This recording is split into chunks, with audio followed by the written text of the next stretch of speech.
legislação como mecanismo voltado para a garantia da correta exegese, aplicação e cumprimento dos instrumentos jurídicos fundamentais do processo de integração, significou enorme avanço na solução de controvérsias entre países membros do Mercosul, conferindo maior segurança jurídica às decisões arbitrais.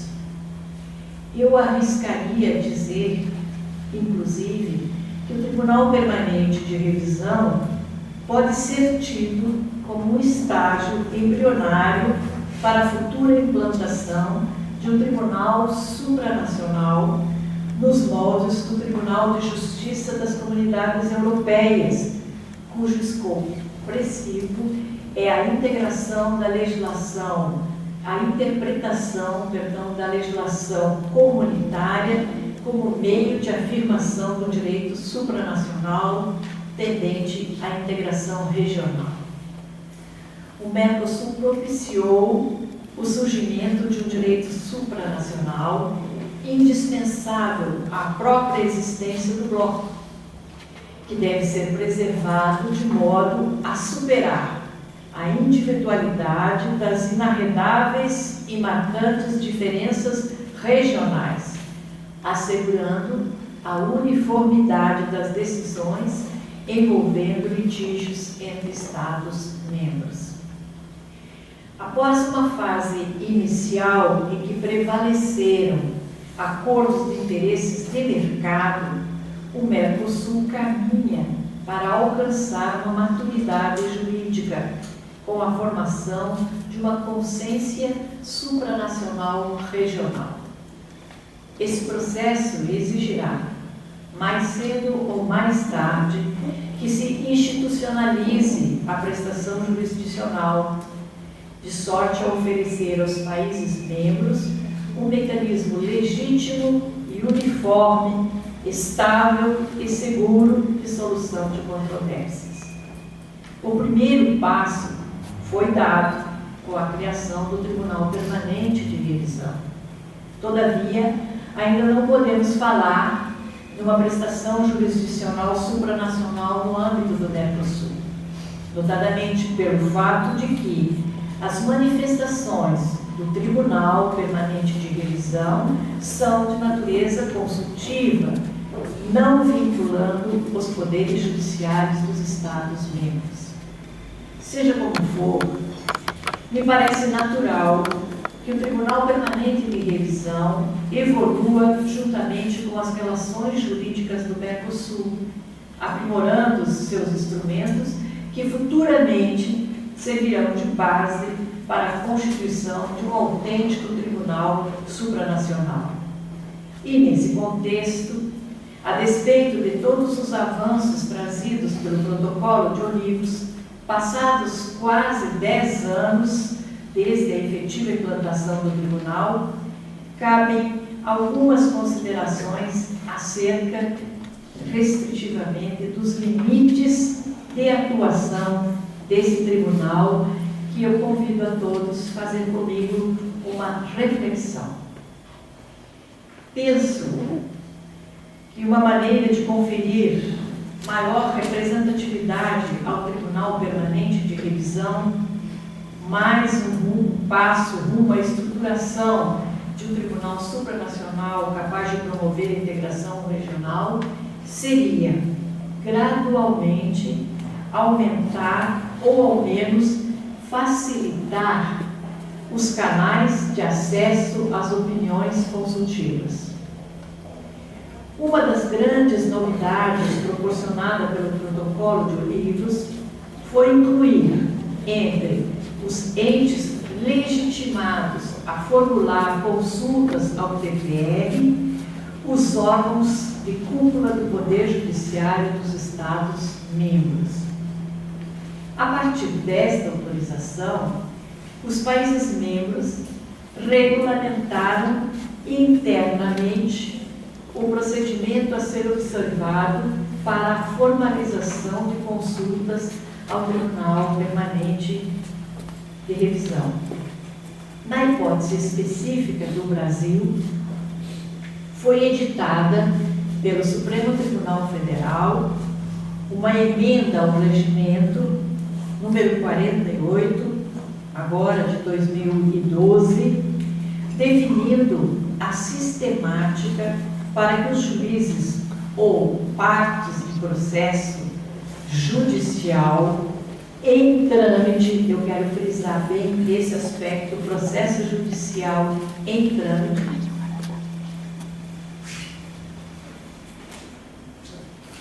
formulem, por via do Supremo Tribunal Federal, consultas ao Tribunal Permanente. Sem me aprofundar nas minúcias da organização judiciária de cada Estado-membro do Mercosul, tampouco sem desconsiderar a posição hierárquica do Supremo Tribunal Federal Brasileiro e dos demais países, como a mais alta instância do Poder Judiciário Nacional, respeitosamente, me parece que a melhor interpretação das disposições do regulamento do Protocolo de Olivos, que confere líderes aos Tribunais Superiores de Justiça dos Estados partes com jurisdição nacional. Esta é a expressão, professor Pechabusky, que consta no Protocolo de Olivos. Penso que com esta expressão vislumbro legitimidade para solicitar opiniões consultivas por intermédio do Tribunal de caráter nacional. Mesmo que a maioria dos Estados-membros do Mercosul possuam um único tribunal com competência nacional, na hipótese específica do Brasil, país de dimensões continentais, eu não preciso dizê-lo, a estrutura organizacional do Poder Judiciário contempla mais de um órgão de jurisdição nacional. E esse órgão é o tribunal que eu integro, Superior Tribunal de Justiça, que trata da lei, da interpretação e uniformização da lei federal. Sendo assim, eu não poderia deixar de puxar, como dizem no Rio Grande do Sul, a brasa para o nosso assado, dizer que o Superior Tribunal de Justiça brasileiro também detém legitimidade para formular consultas ao Tribunal Permanente de Revisão. Aliás, me parece de todo conveniente que se estenda esta prerrogativa ao STJ, na medida em que parte significativa das normas do Mercosul, incluindo seus tratados fundacionais, que são o Tratado de Assunção, o Tratado de Ouro Preto, o Tratado de Olivos e a normativa daí derivada, é toda ela recepcionada pelo ordenamento jurídico brasileiro como de status de lei federal, cuja uniformização, repito, foi constitucionalmente estabelecida e atribuída ao Superior Tribunal de Justiça. Não bastasse isso, desde a promulgação da Emenda 45 de 2004, o Superior Tribunal de Justiça do Brasil também é responsável pela homologação das sentenças estrangeiras, bem como pela concessão do exequatur às cartas rogatórias, estando constantemente em contato com as decisões arbitrais de caráter internacional que potencialmente podem sim gerar dúvidas interpretativas. Inclusive, de acordo com o ordenamento jurídico brasileiro, não se encontra sujeita à homologação ou à concessão do exequatur a sentença ou carta rogatória que ofender à soberania nacional ou à ordem pública.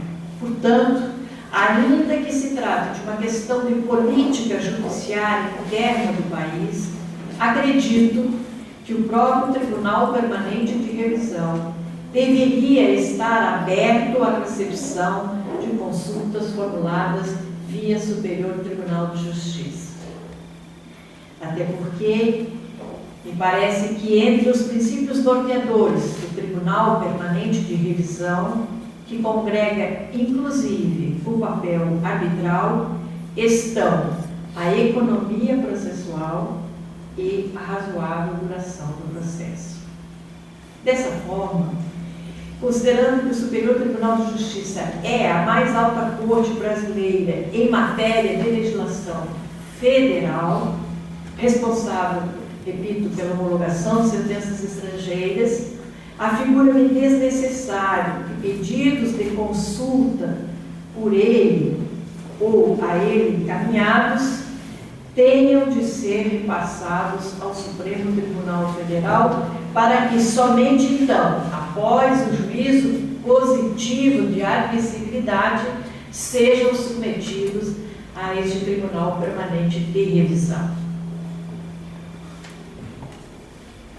Eu faço essa reivindicação aqui porque estou diante das duas maiores autoridades que podem, sobremaneira, auxiliar na condução. Outra medida, e agora sempre com um olhar para o futuro, como é o objetivo do nosso seminário, uma outra medida que contribuiria muito para a maior representatividade do Tribunal Permanente de Revisão, mas que é certamente mais arrojada, a depender não apenas de uma disposição interna e individual de cada Estado-membro, mas sim de um consenso dos integrantes do Mercosul, seria admitir que consultas pudessem ser formuladas diretamente por pessoas físicas ou jurídicas.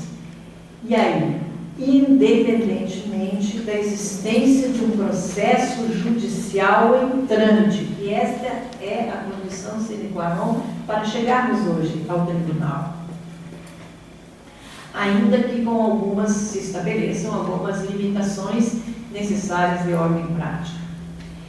Esta possibilidade de participação direta, já aventada inclusive pelo ex-árbitro, ou então presidente do tribunal, o professor João Grandino Rodas, implicaria no efetivo aumento na demanda do Tribunal Permanente de Revisão e, por conseguinte, seu maior reconhecimento como um órgão legítimo e eficiente de pacificação das controvérsias surgidas no âmbito do Mercosul. Também não se pode olvidar que os países membros desenvolvem formas alternativas de solução de conflito que funcionam paralelas ao poder judiciário. Como, por exemplo, na Argentina, onde a mediação é institucionalizada na cidade de Buenos Aires, né, professora Sandra? Ela é institucionalizada, ninguém pode ter acesso ao poder judiciário argentino na área civil, senão antes passar por um mediador. E os mediadores, naquele momento, são juízes de fato, porque eles estão conduzindo as partes à mediação. Penso que também eles, mediadores institucionalizados, que estão trabalhando em combinação, conjuntamente com o Poder Judiciário, teria que ser estendida a legitimidade, porque as questões, especialmente de direito comercial, professor Jorge, lá, elas são resolvidas na sua grande quantidade ainda na mediação extrajudicial. E certamente aqueles mediadores, aquelas partes necessitam às vezes de pedir orientações a este tribunal. Na mesma toada, a arbitragem, que caminha a passos largos, muito mais largos que a mediação. No Brasil nós ainda não temos a lei da mediação, mas temos a arbitragem.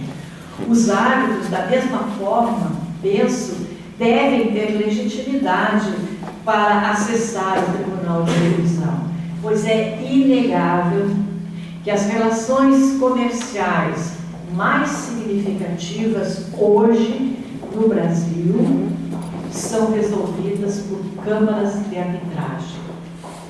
O judiciário se mostrou moroso demais para resolver os conflitos que as relações comerciais exigem rapidez. Então, penso que também o árbitro, que é juiz de fato de direito, deveria ter legitimidade de acesso a esse tribunal. Penso, professor Rafael, que a denominação do seminário, um olhar no futuro da integração nacional, muito feliz, nos impulsiona a pensar e a caminhar com uma certa ousadia, revendo os limites de atuação deste glorioso Tribunal Permanente de Revisão.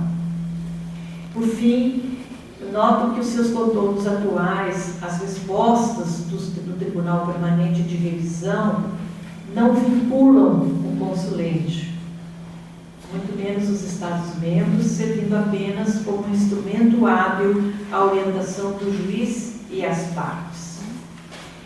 Também este é um passo a ser dado futuramente para que ele seja vinculativo. E mais, nas questões comerciais, poder o juiz de direito utilizar dessas opiniões consultivas como se fora de eficácia de uma perícia judicial. E vamos caminhar certamente para aquele processo de reenvio prejudicial responsável por assegurar a uniformização do direito europeu, em que se usa esse reenvio especial no Tribunal de Justiça da União Europeia. Tenho a certeza de que poderá exercer esse tribunal um papel equivalente na América do Sul, contribuindo de igual para igual uniformização do direito do Mercosul, assegurando bases sólidas e consistentes para a integração regional. Sei que os passos são difíceis, mas não poderia deixar de pensar e trazer à reflexão neste seminário algumas medidas que fazem dar mais visibilidade a esse tribunal. Agradeço com sensibilidade a hospitalidade e a atenção com que todos me ouviram, a hospitalidade concedida pelo nosso secretário, Dr. Rafael Carvalho de Vasconcelos, e a sua querida esposa Ana Paula. Espero ter trazido alguma pequena contribuição para esse seminário, um olhar no futuro da integração nacional, pensando exatamente nos futuros caminhos a serem trilhados para que alcancemos uma efetiva integração regional no âmbito do Mercosul. Parabenizo todos os grandes idealistas que trabalharam na formação dessa corte. Muito obrigada.